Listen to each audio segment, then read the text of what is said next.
Hello friends, class 10 geography chapter number 1 part 3 में हम लोग देखेंगे क्लासिफिकेशन ऑफ रिसोर्स।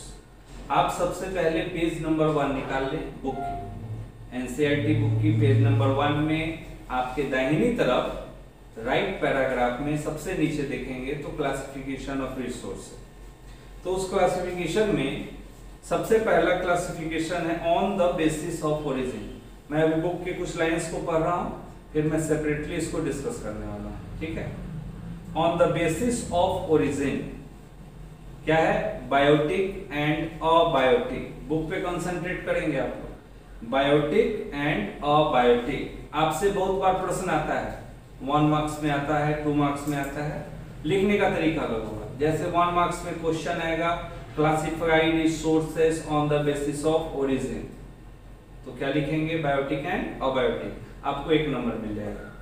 दूसरा क्लासिफिकेशन है on the basis of exhaustibility. On the basis of exhaustibility क्या है? रिन्यूएबल एंड नॉन रिन्यूएबल, ठीक है। थर्ड है on the basis of ownership. On the basis of ownership क्या है? Individual, community, national and international. And next है on the basis of status of development. क्या है वो? Potential, developed, stock and reserves.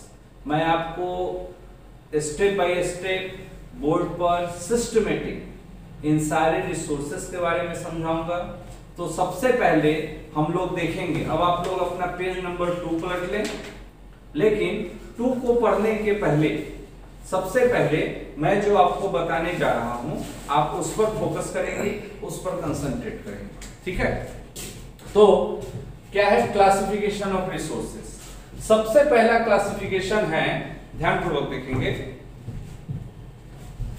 On the basis of origin, यानी कि origin के आधार पर रिसोर्स जो होता है, रिसोर्स जो होता है उसका क्लासिफिकेशन क्या होगा?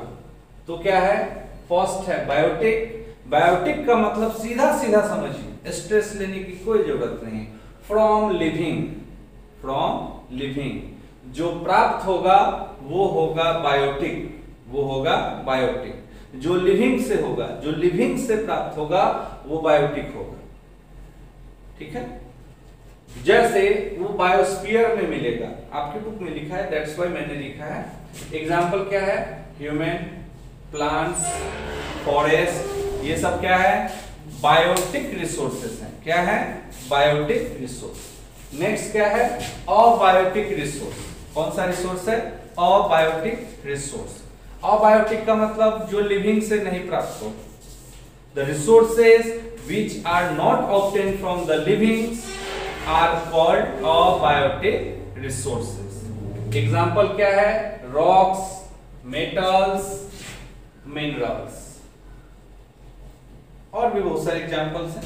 सीधा समझिए कि भैया अगर आप लिविंग से प्राप्त हो रहे हैं, from the living organisms, from the live stock, तो आप हैं बायोटिक। अगर आप नॉन लिविंग से प्राप्त हो रहे हैं तो आप क्या हैं? अबायोटिक। क्लियर है? आइए बुक में क्या लिखा है देखते हैं इसको, ध्यान से देखिए बायोटिक और अबायोटिक के बारे में। These are obtained from biosphere, biotic के बारे में बोल रहा है, and have life, that is from the living life such as human beings, flora and fauna। तो फ्लोरा का मतलब पेड़ पौधे से संबंधित, फौना का मतलब जानवरों से संबंधित। फ्लोरा का मतलब पेड़ पौधा, फौना का मतलब जानवरों से संबंधित। ध्यान से सुनिए, वर्ड्स को मैंने कई बार पहले भी पिछले लेक्चर में बोला है कि बुक को पढ़ के वर्ड मीनिंग के मतलब आपको पहले लिख के रखने होंगे, तो आपको समझने में आसानी होगी। नेक्स्ट है fisheries, live stock, etc. Live stock का मतलब क्या होगा? गाय, बैल, मुर्गियां, इन सबको क्या बोला जाता है? लाइव स्टॉक बोला जाता है। क्या बोला जाता है? Live stock. तो 3 वर्ड्स इसमें होंगे बायोटिक में। ऑब्टेन फ्रॉम बायोस्फीयर, नोट करिएगा, that is from the living, examples में क्या है, flora, fauna, fisheries, live stock, it. Next है अबायोटिक रिसोर्सेस। अबायोटिक, ए इसमें प्रीफिक्स लगा दिया है। Abiotic resource, all those things which are composed of non-living, which are composed of non-living are called abiotic resources, called abiotic resource. Example है rocks, metals, minerals, soil, these are abiotic resources. Next है classification on the basis of exhaustibility. Word पे stress करिएगा, exhaustibility. Exhaust होना मतलब खत्म होना। एग्जॉस्टेबिलिटी का मतलब होगा खत्म होने की दर से संबंधित। ऑन द बेसिस ऑफ एग्जॉस्टेबिलिटी, खत्म होने की दर से, खत्म होने की दर से। बड़ा कॉन्सेप्चुअल है ये क्लासिफिकेशन। तो हम लोग सीधा सीधा समझते हैं कि भैया रिन्यूएबल, हिंदी में बोलते हैं नवीकरणीय। नवीकरणीय का मतलब हुआ, बच्चा से आप लोग पढ़ रहे होंगे बचपन से, कि एक बार खत्म हो गया तो दोबारा फिर से वो बन जाएगा। ये कॉन्सेप्ट सही है। नॉन रिन्यूएबल का मतलब अनवीकरणीय, एकदम आप सही हो कि एक बार वो खत्म हो गया तो नहीं बनेगा। मैं आपको यहाँ पर कुछ अलग बातें बताएंगे, ठीक है। तो सिंपल है कि ऑन द बेसिस ऑफ एग्जॉस्टेबिलिटी, पहला होगा रिन्यूएबल, दूसरा होगा नॉन रिन्यूएबल। रिन्यूएबल में क्या होगा कि वो रिप्लेनिश होगा। रिप्लेनिश मतलब फिर से भर जाएगा। जैसे जमीन से आप पानी निकालते हो, बरसात आती है, पानी फिर से जमीन में भर जाता है। जंगल आप काट देते हो, जंगल फिर से हो जाता है। लेकिन क्या ये तुरंत हो जाता है? नहीं, ये एक टाइम पीरियड लेता है। ये एक टाइम पीरियड लेता है। तालाब से पानी वेपर बन के ऊपर चली जाती है, अच्छी बात है, चली जाती है, तो क्या 2 दिन में आ जाती है? नहीं, एक साइकिल होता है जिसको बोलते हैं वाटर साइकिल। वाटर साइकिल के अनुरूप क्या होता है कि पानी जो वेपर बनती है, फिर से वो क्लाउड्स बनते हैं, फिर से वो हमारे सामने आते हैं और बारिश होती है। तो वो एक समय लेगा अपने आप को भरने के लिए। वो भरेगा तो जरूर, लेकिन after a fixed interval of time. जैसे कि एक स्टडी बताती है कि आपने जमीन से अगर 1 लीटर पानी को ऊपर निकाल लिया, 1 लीटर पानी से, तो धरती के अंदर फिर से भरने में कितने महीने लगेंगे? मेरी स्टडी बोलती है 6 मंथ। मैंने भी इंटरनेट से देखा है, आप इसको वेरीफाई कर सकते हैं। तो 6 महीने लगते हैं उस पानी को पहुंचने में। अब आप सोचिए कि आप सबमर्सिबल पंप्स चलाकर कितने लीटर पानी हर दिन बर्बाद करते हो अपनी एक्टिविटी में। So you can just think how much time it will take to replenish 1 liter of water. ये रिन्यूएबल रिसोर्स है। उसी तरह फॉरेस्ट, एक जंगल को आप काट दीजिए। मान लीजिए कि आपके पास बगीचा है, आम का बगीचा है, आपने उसको काट दिया, प्लेन कर दिया, तो क्या आप नए आम के पेड़ लगाओगे तो तुरंत वो बड़ा हो जाएगा? नहीं, it will take around 6 years। लेकिन अगर एक जंगल को आपने काट दिया तो जंगल को बनने में लगता है कम से कम 400 साल, क्योंकि जंगल पूरा तभी होगा जब वहां पर 2 तरीके के जानवर पूरे होंगे। एक होगा शाकाहारी, दूसरा होगा मांसाहारी। यानी शाकाहारी और मांसाहारी, यानी vegetarian animals and non veg animals, population balance करने के लिए, तब वो फॉरेस्ट पूरा होता है, तब उसको आप फॉरेस्ट रिसोर्स बोलते हो। ये भी रिन्यूएबल है, लेकिन ध्यान रखिएगा रिन्यूएबल रिसोर्स के बहुत सारे रिसोर्स जो होते हैं खुद को रिप्लेनिश करने के लिए एक टाइम इंटरवल लेते हैं। किसी के लिए 6 महीने होगा, किसी के लिए 10 घंटे होगा, हो सकता है किसी के लिए 1000 साल भी हो। सो रिन्यूएबल ये हुआ।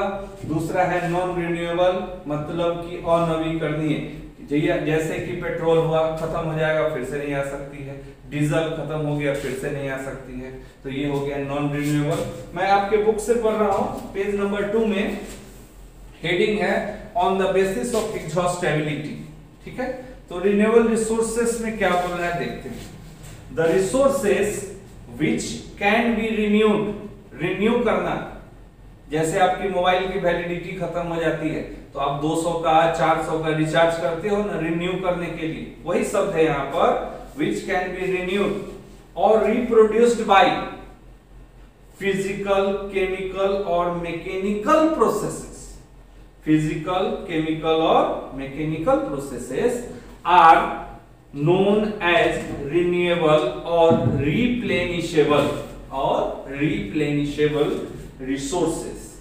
For example solar, wind energy होती है, water, forest, wild life etc. The renewable resources may further divided into continuous or flow. Continuous or flow. एक क्वेश्चन आप लोग प्लीज नोट डाउन करिए, What are continuous resources? थोड़ा अजीबोगरीब question है, लेकिन इसको थोड़ा खोजिएगा, बहुत इंटरेस्टिंग आंसर मिलेगा। ठीक है, कंटिन्यूअस, फोकस करिएगा। नेक्स्ट है non renewable resources. These occur over a very long geological time.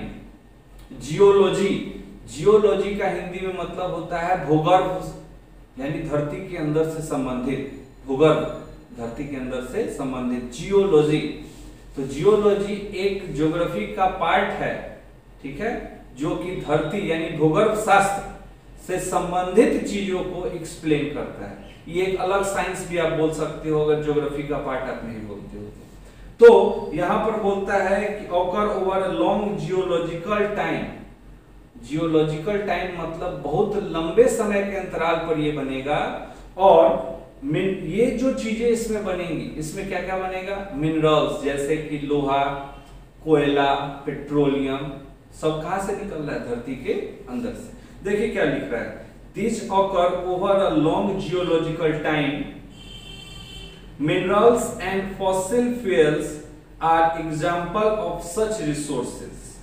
ये बताइए, मिनरल्स जैसे लोहा खत्म हो जाएगा, क्या लोहा बना लोगे तुरंत? नहीं, ये बहुत लंबा समय लेगा, लाखों करोड़ों साल लेगा फिर से लोहा बनने के लिए। अब लोहा कैसे बनेगा इस पे नहीं जाते, ये भी एक लंबी प्रक्रिया है। फॉसिल फ्यूल का मतलब हो गया पेट्रोलियम, डीजल, सीएनजी, फिर से नेचुरल गैसेस, ये सारे क्या हो गए आपके फॉसिल फ्यूल्स हो गए। Are examples of such resources. These resources take millions of years in their formation. देखिए वर्ड पे स्ट्रेस करिए, अगर आप एनसीईआरटी अच्छे से पढ़ते हैं तो I think it is very easy for you to understand that part. Some of the resources like metals are recyclable and some like fossil fuels cannot be recycled and get exhausted with their use. चलिए लोहा हमने बना लिया, हम उसको कबाड़ी वाले को बेच देते हैं, वो फिर से रिसाइकल कर देता है, लेकिन कितने टाइम वो रिसाइकल करेगा? क्योंकि लोहा आपने निकाला तो उसमें होती है रस्टिंग, जिसको आप बोलते हैं जंग लगने की प्रक्रिया। तो अगर मान लीजिए लोहे की छड़ आपने आज खरीदी 10 किलो की, तो हो सकती है 2 साल के बाद उसका वजन हो जाएगा 8 किलो, 2 किलो क्या हुआ, रस्ट होके खत्म हो गया। तो धीरे धीरे वो क्या हो जाएगा, खत्म हो जाएगा। अगेन उस लोहे को बनने में हजारों साल लगेगा। ठीक है, तो अब देखिए क्वेश्चंस कैसे आ सकते हैं। Classified resources on the basis of exhaustibility, 1 marks में पूछ सकता है, या फिर आपसे पूछ देगा कि classify various resources like on the basis of origin, on the basis of exhaustibility. ये डिपेंड करेगा कि वो आपसे कितने नंबर में पूछना चाहता है, या फिर वो आपसे पूछ सकता है कि भैया पेट्रोलियम कौन सा रिसोर्स है। आपको ऑप्शन भी दे सकता है वो, मल्टीपल चॉइस अगर पूछता है, या फिर मैच द पेयर भी पूछ सकता है, वो आपसे कुछ भी पूछ सकते हैं। So you have to be very careful while you study various type of resources. Thank you.